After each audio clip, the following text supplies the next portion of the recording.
नमस्कार साथियों, मेरे YouTube चैनल पर आपका एक बार फिर स्वागत है। आपके साथ मैं ऋषिकेश योगी। आज पहली बार बड़ी खुशी से आपको बताना पड़ रहा है और बता रहा हूं कि आज मैं डिजिटल प्लेटफॉर्म पर आपके लिए पहली बार ऑनलाइन वीडियो लेकर हाजिर हुआ हूं। और सबसे पहले हिंदी का जो सबसे चिर प्रतीक्षित जो वीडियो है, जो सबसे चिर प्रतीक्षित टॉपिक है, जिस टॉपिक के बारे में अपन सबसे ज्यादा डिस्कस करना चाहेंगे, और हिंदी की जहां पर बात आती है, हिंदी की जहां भी बात आती है, जिस जगह भी बात आती है, तो वहां पर निश्चित रूप से इस चीज का पहलू सबसे पहले चलता है। उसका नाम है संधि। अब संधि की बात करें अपन, सबसे पहले तो बताएंगे संधि क्या है, संधि में कौन सी संधि है, संधि कितने प्रकार की होती है, संधि के नियम क्या है, किस जगह माना जाएगा कि संधि होगी, किस जगह हुई है या नहीं हुई है। तो इसके लिए सबसे पहली बात है कि संधि, सबसे पहली बात करेंगे अपन कि संधि किन शब्दों से मिलकर बना है। तो संधि दो शब्दों से मिलकर बना है, सम धन धी। अब सम धन धी का मतलब होता है समान रूप से धारण करना, सम धन धी। और संधि में, जब संधि में ही अपन संधि की बात करें, सबसे पहली बात है संधि में कौन सी संधि है, तो संधि में व्यंजन संधि है। अब संधि होने के लिए आवश्यक क्या है, सबसे पहले संधि की परिभाषा पर अपन आपको मैं लेकर चलता हूं। तो संधि की परिभाषा जब अपन देखते हैं तो एक बात निकल कर आती है कि दो वर्णों के, देखो कुछ कह देते हैं कि दो वर्णों के मेल को संधि कहते हैं, नहीं, बिल्कुल गलत है। दो वर्णों के मेल से, दो वर्णों के मेल से जो विकार उत्पन्न होता है, दो वर्णों के मेल से जो विकार उत्पन्न होता है उसे संधि कहते हैं। यदि दो वर्णों का विकार उत्पन्न होता है उसे संधि कहते हैं। यदि दो वर्णों का मेल हुआ और उसमें यदि विकार उत्पन्न नहीं हुआ तो निश्चित रूप से वो संधि नहीं है। यदि दो वर्णों का मेल हुआ, विकार उत्पन्न नहीं हुआ तो संधि नहीं है। दो वर्णों के मेल से यदि विकार उत्पन्न होगा तो ही संधि मानी जाएगी। जैसे आप सीधा बोल देते हो सीता धन राम, और ये बन गया आपका सीताराम। कोई विकार उत्पन्न नहीं हुआ है, किसी प्रकार का विकार उत्पन्न नहीं हुआ है, तो मैं निश्चित रूप से कह सकता हूं कि सीताराम में किसी प्रकार की संधि नहीं, क्योंकि यहां पर विकार उत्पन्न हुआ ही नहीं है। विकार का मतलब होता है भैया बदलाव। यदि बदलाव उत्पन्न हुआ है निश्चित रूप से संधि हुई है, और यदि बदलाव उत्पन्न नहीं हुए तो संधि नहीं हुई। अब यहां पर कोई बदलाव नहीं हुआ। एक बात करें अपन, बात आ जाती है शिव धन आल्य, और यहां पर देखो यदि मैं इस शब्द को तोड़ू तो ये शब्द बनेगा S plus E plus V plus A. इसके बाद में ये पहला शब्द हो गया, पहला खंड हो गया। दूसरे खंड में आ प्लस ले और प्लस ये। तो देखो यहां पर संधि हुई है, ए प्लस ए मिला और ये बन गया आ। इस प्रकार से ये शब्द बन गया आपका शिवालय, ये शब्द बन गया आपका शिवालय। तो यहां पर निश्चित रूप से बदलाव हुआ है, ए और आ की जगह आ हो गया, इसलिए यहां पर बदलाव हुआ है, इसलिए यहां पर निश्चित रूप से संधि हुई है। अब संधि के लिए जो आवश्यक शर्त रहेगी कि भाई कहां पर संधि मानी जाएगी कि संधि हुई है, संधि के लिए आवश्यक शर्त देखो, हिंदी के लिए मैं आपको बहुत बार कहता हूं, हर बार कहता हूं कि Hindi is not 100% pure. Hindi 100% शुद्ध नहीं है, हिंदी भाषा 100% शुद्ध नहीं है। हिंदी भाषा संस्कृत भाषा से बनी है तो पूरी तरीके से शुद्ध मानी जाएगी। संस्कृत भाषा 100% प्योर है, हिंदी भाषा नहीं है। तो सबसे पहली बात, आप किसी भी शब्द को उठाकर दे दो कि सर इसमें कौन सी संधि है, तो प्रत्येक शब्द संधि युक्त नहीं होता। जरूरी नहीं है कि प्रत्येक शब्द में संधि हो, बिल्कुल नहीं है, क्योंकि हिंदी एक ऐसी भाषा है जिसमें देखिए आपको संस्कृत के शब्द मिल जाएंगे, संस्कृत भाषा के, जिन्हें आप तत्सम शब्द कहते हो, ठीक है। इसके बाद में हिंदी के अपने शब्द मिलेंगे जिन्हें आप तद्भव शब्द कहते हो, और इसके बाद में आपको मिलेंगे विदेशी भाषाओं के शब्द भी आपको मिलेंगे जिन्हें आगा जो है आप विदेशज कह देते हो। अब देखिए, इसलिए संधि के लिए पहली और सबसे आवश्यक शर्त है कि हिंदी संधि हमेशा तत्सम शब्दों में होगी। संधि हमेशा तत्सम शब्दों में ही होगी। कैसे शब्दों में होंगी? संधि हमेशा तत्सम शब्दों में। ये ध्यान रखने वाली बात है। यानी वे शब्द जो संस्कृत भाषा से हिंदी भाषा में आए उन्हीं ही शब्दों में संधि होगी। तद्भव शब्दों में या विदेशज शब्दों में कभी संधि नहीं होगी। तत्सम शब्दों में ही जो शब्द संस्कृत भाषा के हैं उन्हीं में संधि होगी। तद्भव या विदेशज शब्दों में कभी भी संधि नहीं होगी। दूसरी बात, संधि हमेशा दो खंडों में होती है। ध्यान रखना, दो खंड। अब दो खंडों में भी देखो, जो पहला खंड होगा, इस पहले जो खंड है इसका अंतिम वर्ण, पहला खंड का अंतिम वर्ण, और इसके साथ साथ में जो दूसरा खंड रहेगा, उस दूसरे खंड के प्रथम वर्ण में इन दो वर्णों के मध्य संधि होगी। देखो मैंने आपको बताया कि पहले आप जब पिछले पेज पे चलते हो तो एक बात मैंने आपको बताई थी कि संधि दो वर्णों के मध्य जो विकार मेल होगा उसके अंदर जो विकार उत्पन्न होगा, तो दो वर्णों के मध्य विकार उत्पन्न होने का मतलब क्या हुआ कि दो वर्णों के मध्य संधि होगी और उनके संधि होने के बाद में विकार उत्पन्न होगा। क्योंकि आपको एक बात और बताऊंगा, अपन कहते रहते हैं कि इतिहास जब आपने पढ़ा होगा बहुत बार आपको पता चला, आपने सुना होगा कि दो राजाओं के मध्य संधि हो गई, दोनों राजाओं ने संधि कर ली। तो अब इस संधि में उस संधि में क्या समानता है? बिल्कुल निश्चित रूप से समानता है। क्योंकि जब संधि होती थी तो राजाओं की शक्ति में भी बदलाव होता था। यदि दो राजाओं के मध्य संधि होगी तो उन दोनों राजाओं की शक्ति में कुछ न कुछ चेंजेस होगा, कुछ न कुछ बदलाव होगा। वही बदलाव ही तो संधि है। अब वही तो बात है कि यहां जब दो शब्द मिलेंगे तो उनमें विकार उत्पन्न होगा, कुछ न कुछ बदलाव होगा, और बदलाव होगा तो ही संधि मानी जाएगी। यदि बदलाव नहीं हुआ तो कोई संधि नहीं, विकार उत्पन्न होना चाहिए। तो मैं बता रहा था कि संधि के लिए आवश्यक शर्त क्या है कि संधि हमेशा, पहली बात, तत्सम शब्दों में ही होगी।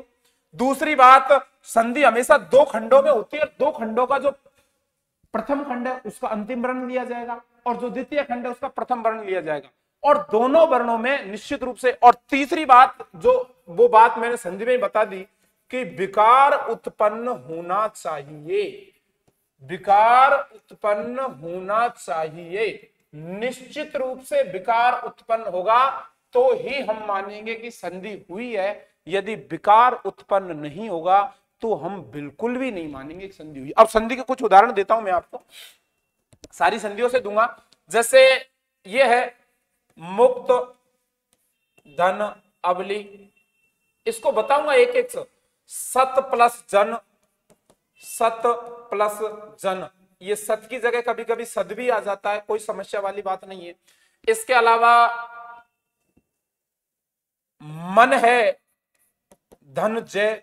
अब देखो इनमें किस प्रकार से बदलाव होगा। देखिए इस शब्द को मैं आपके लिए खोलता हूं। मैं के बाद में छोटा वाला ऊ है, आधा के है, और फिर आधा ते है, और इसमें है ए। यहां तक ये शब्द खुला आपका, ठीक है। और इसके बाद में है अबली, ठीक है। इसका ये हुआ आपका पहला खंड, ठीक है। ये हो गया आपका दूसरा खंड। मैंने बताया पहला खंड का अंतिम वर्ण। अब अंतिम वर्ण कौन सा? इसका तय, वो सॉरी ए। अंतिम वर्ण कौन सा? ए। और ए के बाद में क्या आया? ए।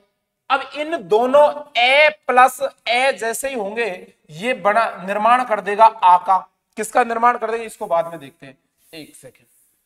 तो आ का निर्माण कर दिया तो ये हो गया मुक्त, मुक्त तय को आधा प्लस आ प्लस बली। जैसे ही अपन इस आ को इसके साथ मिलाएंगे ये हो जाएगा मुक्तावली।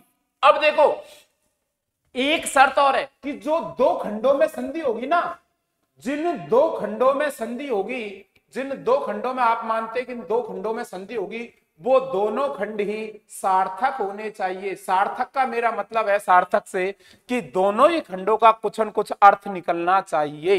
यदि दोनों खंडों का अर्थ नहीं निकल रहा है तो भावी संधि नहीं मानी जाएगी। जैसे इसका मुक्त का मतलब होता है मुक्त अवली यानी होती है पंक्तियां, यानी मुक्त पंक्तियां जो होती है उन्हें कहती है मुक्तावली। या मुक्त यानी मोती भी होते हैं, तो मोतियों से मोती रूपी अक्षरों की जो लाइनें होती है उनको कहते हैं मुक्तावली। ठीक है, अब इधर से दूसरी बात लेते हैं कि जैसे आपने, एक तो ये हो गया आपका उदाहरण, मैंने बताया कि दोनों खंड क्या होने चाहिए सार्थक होने चाहिए दोनों खंड। जैसे अपन एक उदाहरण और ले लेते हैं, द्राक्षा धन अरिष्ट। द्राक्षा धन अरिष्ट, देखो अब इसमें देखो ये द्रा को आप ऐसे कैसे रहने दो और छह को ये आधा हो जाएगा क्षय और आ प्लस ए रिष्ट, है ना। इसमें ये आ प्लस ए मिले, निर्माण कर दिया आ का इस प्रकार से।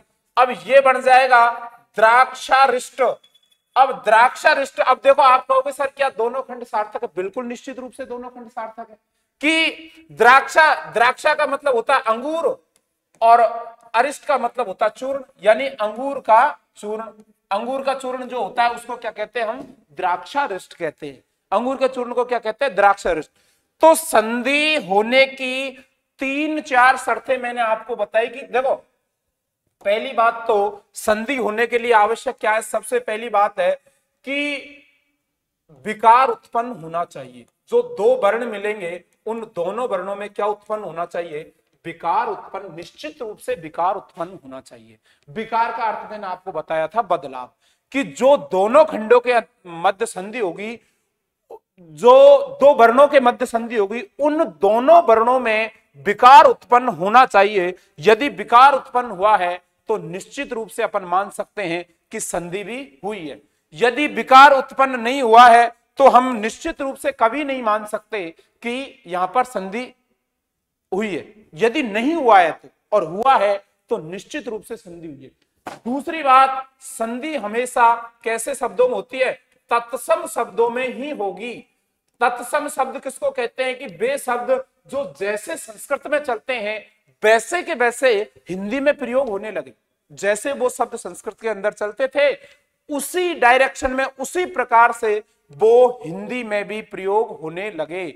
उन शब्दों को तत्सम शब्द कहा गया, यानी जो संस्कृत के अपने शब्द है उन्हीं में संधि होगी, तद्भव शब्दों में बिल्कुल भी संधि नहीं होगी। आप कोई भी शब्द उठा लाए, और संधि हमेशा दो खंडों में होती है। आपको मैंने बताया था कि संधि हमेशा कितने खंडों में होती है? 2 खंडों में होती है। 2 खंडों में जो पहला खंड होता है, इस पहले खंड का जो है अंतिम वर्ण होगा, और जो दूसरा खंड होगा उस दूसरे खंड का बेटा कौन सा वर्ण होगा? प्रथम वर्ण होगा। प्रथम खंड का अंतिम वर्ण होगा और जो दूसरा खंड है उसका प्रथम वर्ण होगा, और दोनों वर्ण जैसे ही मिलेंगे उनके अंदर विकार उत्पन्न होगा, और यदि दोनों के मध्य विकार उत्पन्न होगा तो निश्चित रूप से अपन मानेंगे क्या हुई है? संधि हुई है। और इसके अलावा मैंने एक शर्त और बताई थी कि संधि के लिए आवश्यक है ये जो आपका पहला खंड है और ये आपका जो दूसरा खंड है वो सार्थक होने चाहिए। सार्थक का मतलब है स प्लस अर्थक, स यानी सहित, अर्थ यानी अर्थ, अर्थ के सहित होने चाहिए। दोनों खंडों के कुछ न कुछ अर्थ निकलने चाहिए। जैसे एक शब्द, वो एक उदाहरण अपन ले लेते हैं, किसका ले लेते हैं? व्यंजन संधि के बहुत सारे उदाहरण हैं। जैसे अपन ले लेते हैं मने धन जय।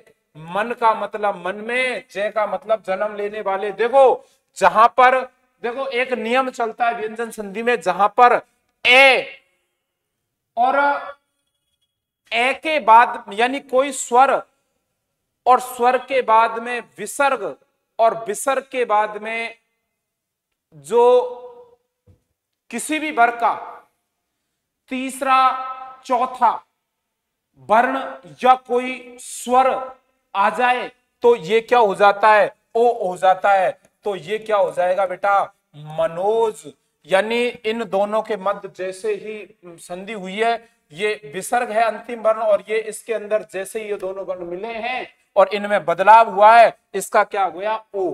अब दोनों खंड कैसे सार्थक है? मन का मतलब मन है और जय का मतलब जन्म लेने वाला। जो मन में ही जन्म लेगा वो क्या कहलाएगा? मनोज कहलाएगा। और मनोज किसको कहते हैं बेटा? मनोज कहते हैं कामदेव को। मनोज किसको कहते हैं? कामदेव को कहते हैं।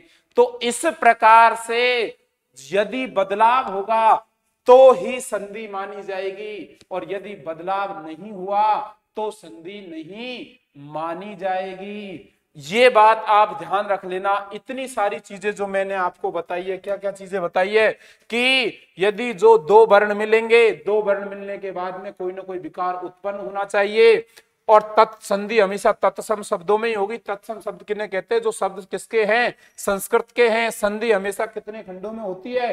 दो खंडों में होती है, जिसके पहले खंड का अंतिम वर्ण होगा और जो दूसरा खंड होगा उसका प्रथम वर्ण होगा। इन दोनों खंडों के मध्य क्या होगी? संधि होगी।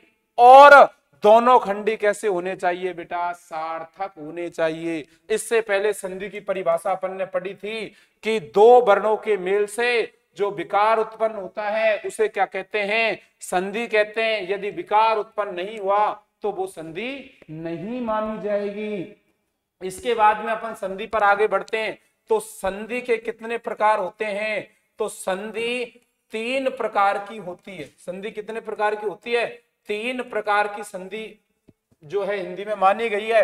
पहली संधि मानी गई है स्वर संधि, और जो दूसरी संधि मानी गई है वो मानी गई है व्यंजन संधि, और जो तीसरी संधि मानी गई है वो मानी गई है भैया विसर्ग संधि मानी गई है। कौन सी मानी गई है? विसर्ग संधि। ये संधि का टॉपिक थोड़ा लंबा चलने वाला है मेरे भैया, और जहां भी जिस भी एग्जाम में संधि आएगी, चाहे आप थर्ड ग्रेड ले लीजिए, हिंदी से दे रहे हैं तो सेकंड ग्रेड ले लीजिए, फर्स्ट ग्रेड ले लीजिए, चाहे कृषि विभाग का, जैसे हमारे भैरव एग्रीकल्चर में कृषि विभाग के बैच चलते हैं तो उसमें सुपरवाइजर का पद ले लीजिए, कोई सी भी जगह ले लीजिए। आजकल हिंदी का चलन बढ़ता जा रहा है। हिंदी जहां पर आएगी, हिंदी जहां पर आएगी तो निश्चित रूप से संधि का नाम आएगा, और संधि जहां पर चलेगी यानी हिंदी की स्टार्ट जो मानी जाती है वो संधि से मानी जाती है। ये टॉपिक थोड़ा लंबा चलेगा। मिलते हैं अगले वीडियो में डिजिटल प्लेटफॉर्म पर।